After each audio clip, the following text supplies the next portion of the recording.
Greetings. This is going to be an unusual video topic request. I was actually requested to cover the topic of Stefan Molyneux, or Molyneux, depending on how you want to pronounce it. Molyneux, I guess, would be the Anglophone way of doing it. And this gentleman was, he stated, a bit confused as to what Molyneux is all about, and he wanted me to give my thoughts on the topic, the subject matter of Stefan Molyneux. And of course, I do have thoughts on Stefan Molyneux, and I have no qualms about speaking out on the subject. What is my take on Stefan Molyneux? Well, I actually agree with a fair amount of things that he says. I am very sympathetic to the libertarian cause, although I'm not a libertarian. But I think before proceeding to the nitty-gritty, the details, above all, Stefan Molyneux is a businessman, and that's fine. He runs an internet business based on political libertarian philosophy, and that's his sales pitch,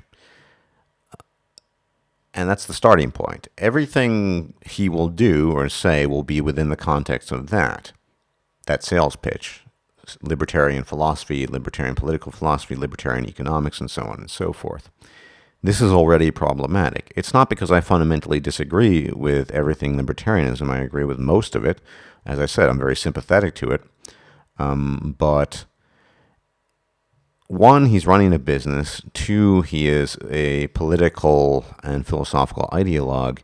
And when you mesh those two together, what you get is a kind of intellectual rigidity. And I've talked about this extensively in different formats. I talked a little bit about this in Escape Velocity, that when you align yourself to a particular political ideology or philosophy, you become straitjacketed to that, and you're not in a position to really concede error, or rather you're not in a position to amend that philosophy.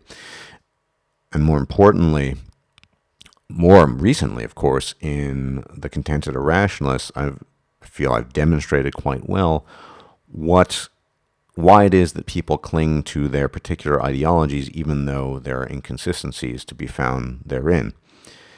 And then, so those issues, and then when you combine that with running a business based on basically giving a sales pitch in the form of a political or a philosophical ideology, you're going to founder in terms of consistency with the facts, not all the time, but sometimes.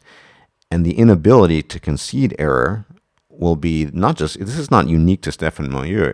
He has a specific ideology that he is selling to people, and there are good parts of it and there are bad parts of it.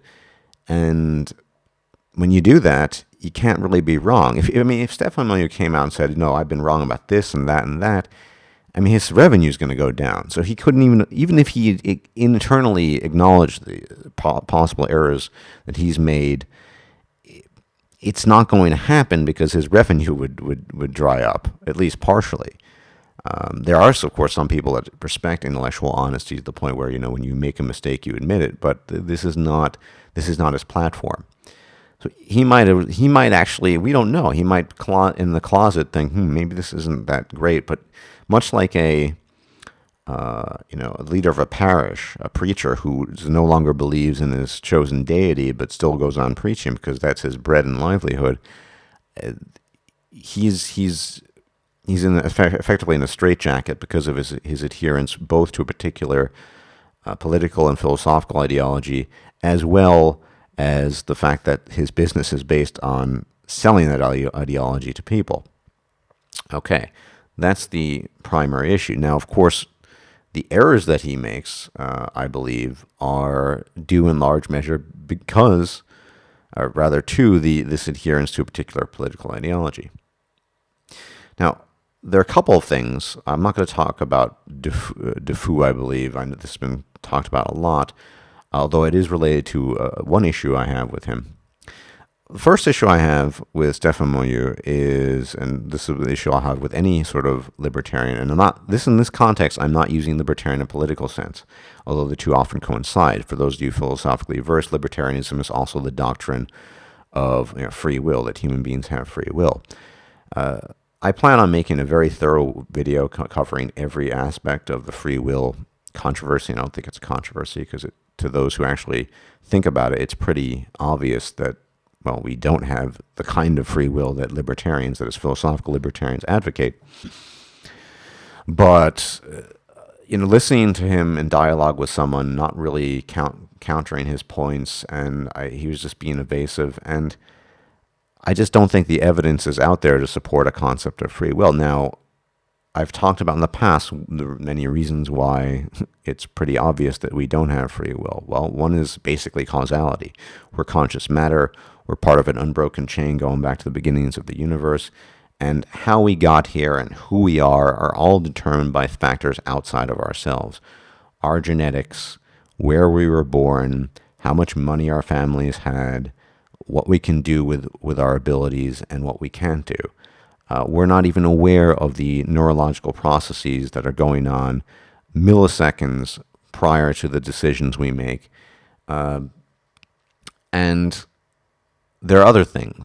For example, alien hand syndrome. You may or may not be familiar with alien hand syndrome. Basically, it's a fairly rare neurological disorder, and it causes hand movement without the person being aware of the hand movement. Might reach for objects, try to do something with them. And in some cases, the healthy hand will try to restrain the hand doing its own thing. And this is, once again, indication of a very, very profound indication of a lack of free will. I suppose philosophical libertarians, and I'm using this in the context of free will, would argue that it's an illness, so that doesn't count. But the point is that it's directly tied into your nervous system and your neurology. One little thing changes and all of a sudden your free will disappears. I mean, and there are a lot of other factoids, and there's a lot of other information out there that really, it doesn't really account for free will. And one powerful thing is we can't really account for the thoughts we have. We don't really know why we have particular thoughts. They simply spring into consciousness. You can play this trick basically on anyone. You can ask someone,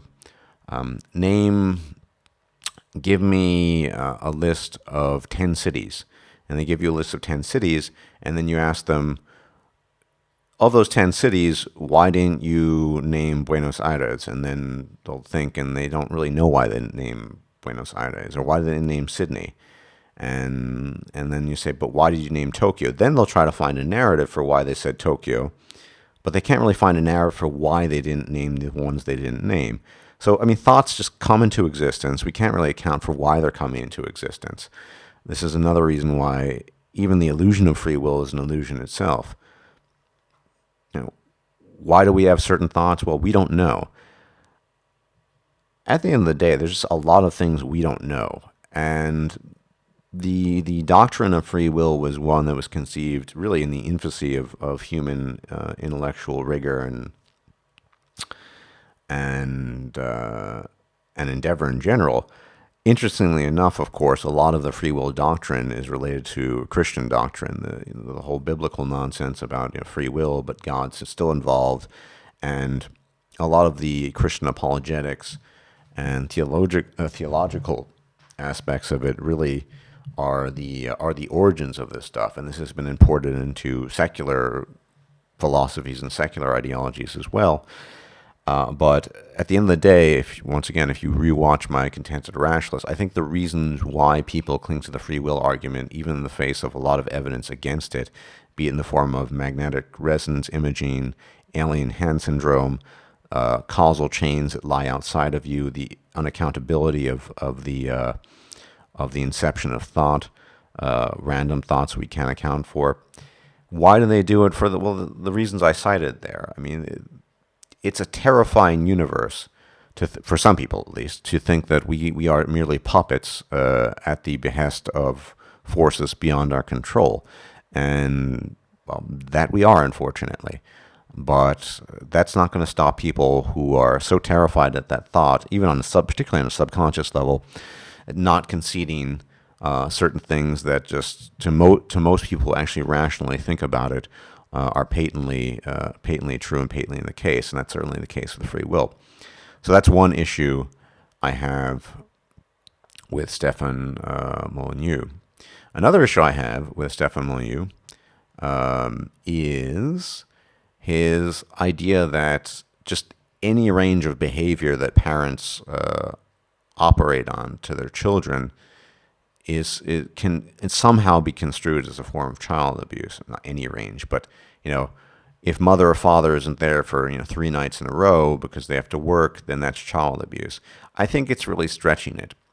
More importantly, my real issue with the whole "it's all the parents' fault" idea is that it really defies what modern behavioral biologists have discovered about human behavior. And I've talked about this in, I believe, Escape Velocity. I talked about the 3 behavioral laws, the 3 laws of behavioral biology, which are pretty simple. I mean, the first law is all human behavioral traits are heritable. Okay, that explains that. This explains a lot, basically saying a lot of it's genetic. Second law, the effect of being raised in the same family is smaller than the effect of genes. Okay, that applies mostly to adoption cases, right? But it also explains that a lot of the stuff we might be seeing coming from families might be really genetic in origin and have less to do with the education, that is the raising of the children, and more to do simply with their genome. And the third law, a substantial portion of the variation in complex human behavioral traits is not accounted for by the effects of genes or families. What's that about? The third law is simply stipulating that there's a great deal of stuff outside of both the family and genes affecting this. For example, one thing is very clear. Children are much more influenced by their peers, and particularly when they get a little bit older, become teenagers, than they are by their elders, their parents. Much more influence. That's one of these unaccountable, or rather, not accounted for by the genes or families factors. Peer influence, other environmental influences. And so I think it's grasping at straws, stating that, because parent X didn't do Y, this is what you get. And in particular, in the case of heritability, if it's a genetic product, it might be, and you see a repeat. For example, you see a repeat in behavior. Here's a really obvious example. If you see repeat alcoholism, a lot of people who don't like the genetic idea, for whatever reason, once again, this is related to ideas of determinism and free will, they'll say, well, it's because he had a father that drank, he learned it from him somehow. I mean, when we know now that alcoholism has a strong genetic element in it, just as an example. So a lot of the studies that show that certain kinds of neglect or what have you lead to certain kinds of behavior, they don't tell you the other side of the story, that there are plenty of Tommies and Marys out there who didn't have the full undivided attention of their parents, and they turned out fine. How do you account for that? And the 3 laws of behavioral genetics actually do account for that a lot better than any idea that parental influence and parental overview is so all-encompassing. I think my issue with him is that it's just way too all-encompassing, this theory that parents just regulate everything in their children's lives.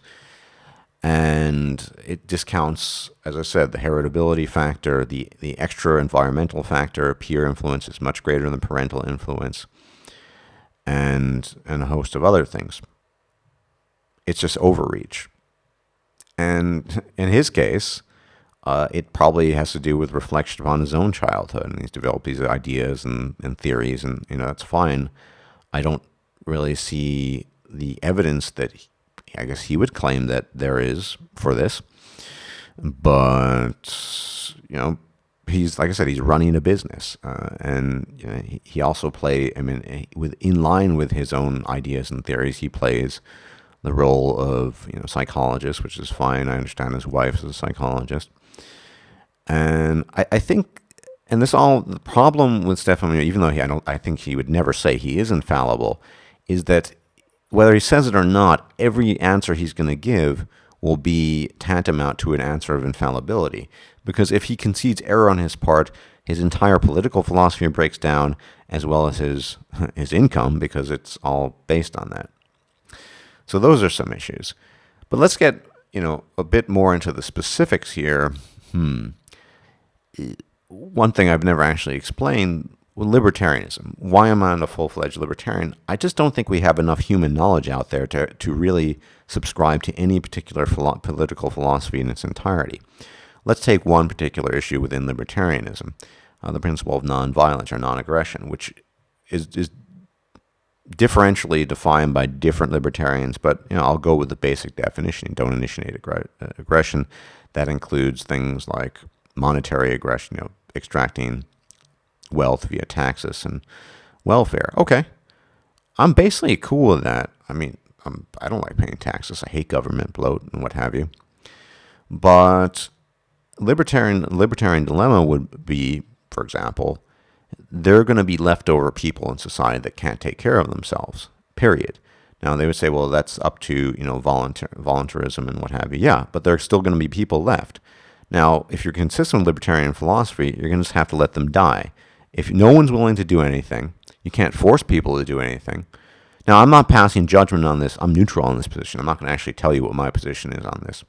But if you're consistent with libertarianism and you believe in a completely voluntarist system, that I actually largely subscribe to, you're going to have a possible ethical dilemma, unless it's not an ethical dilemma because, as no one's being forced to do anything, even though these people are mentally, physically, and or not capable of taking care of themselves. The only thing we have left to do is just let them die, basically. At least for some people, that might be an ethical dilemma, and it might cast some shadows on libertarian philosophy. Now, that doesn't mean that everything within political libertarian philosophy, although it's often heavily aligned with philosophical notions of free will, that is the other libertarianism, is incorrect. I hate government bloat. I think fewer taxes are better. I'd say probably on 80, even 75 to 80% of the issues I'm on board with libertarians. I just don't think we know enough about human beings to say that is the political philosophy that we need to follow.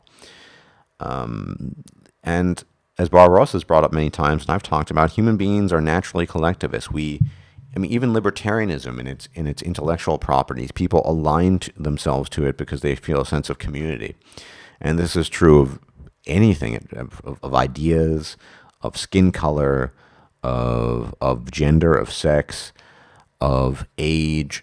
People tend to gravitate to that which is familiar to them, the things that feel comfortable to them. And so human beings have this natural collectivist tendency to form groups, and that's even the individualistic libertarian feels a sense of community and bonding with his fellow libertarians, and that in itself is a kind of collectivism. No man is an island and all that jazz. And so it's a little more complicated than just saying this is the political philosophy we have to go with. I don't think we have enough knowledge at our disposal, and this is why I cannot subscribe and cannot confess to any particular political philosophy. I myself don't know enough about human beings, and we collectively as a species don't know enough about human beings. And there are issues. As I said, I'm not going to tell you my position on the, they're going to starve to death dilemma, but this could be a position, this could be, certainly for people who have no sympathies for libertarianism, that's a knockdown argument. You can't initiate force, that is, you can't force people, they have to volunteer. No one wants to volunteer. And these situations actually do exist, and you have people who are mentally and physically incapable of taking care of themselves. They're going to starve to death, they're going to shit themselves, literally. What do you do? It's not, these situations do arise. It's not impossible. They're quite realistic. What do you do? So, my main issue, if you were to summarize the whole smorgasbord, if you will, to borrow the Swedish word, and you're Swedish, if I recall, requester of this video, I'm mispronouncing smorgasbord, is that Stefan Molyneux, he has a rigid adherence to a particular philosophy that will naturally have flaws with it because we don't understand enough about human nature, and he's combining that with the business model. So his entire bread is life's blood, and of course He's a progenitor as well. He's passed on his copies of his genes. I mean, all of that is dependent on whether his business is successful. I mean, we don't know what he's really thinking in his private moments. He might think, that's actually a good argument. He would never say that publicly. He might not as well. I don't know. So I don't really have an issue with Stefan Molyneux as a person. It's just what he's doing is it's an issue with the general principle of what he's doing. He's not in a position to be consistently intellectually honest because he's aligned himself to a particular mode of thought, mode of thinking, which is then tied into his means of revenue. And then once again, he's got a lot riding on, not just himself, but his daughter. He's replicated his genes. His wife, I presume, doesn't make all that much money. Who knows? She's a psychologist. I don't know the details, and I'm not interested in them. But so this is problematic. It's only problematic in intellectual sense. I mean, he's running a legitimate business. He can say what he wants. He should say what he wants. I mean, I'm a very strong advocate of saying whatever you want, no matter how right or wrong it might be. But that, I think, in a nutshell, those are the issues. I mean, not really too much emphasis on this parental-child thing, discounting genetic factors, external environmental factors. A typical standard philosophical libertarianism coupled with a political libertarianism. Once again, philosophical libertarianism means the doctrine of free will when there's just so little evidence for it. And the situations that, of course, arise when there are holes in a particular ideology, political, religious, whatever, that can't be accounted for. You either have to cover them up, ignore them, or use ad hominems and tell the other person that he's wrong. I mean, we're just not in a position in terms of our human knowledge to really confess to one particular political ideology to the exclusion of all others.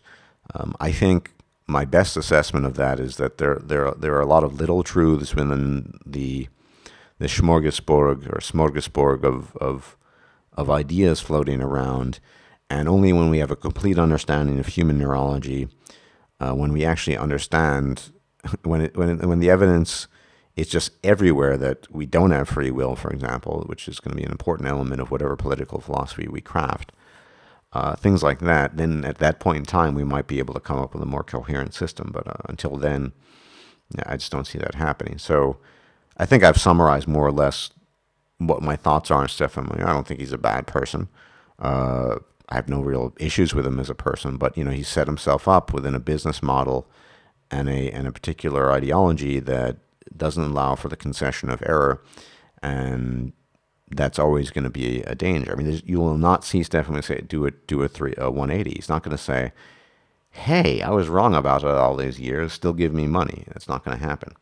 Anyway, those are my 2 cents on the Stefan Molyneux question. I hope that was informative.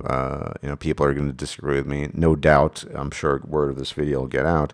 You'll get the free will, that is the libertarians coming on, as well as the political libertarians coming on, possibly making their arguments, making their sales pitch.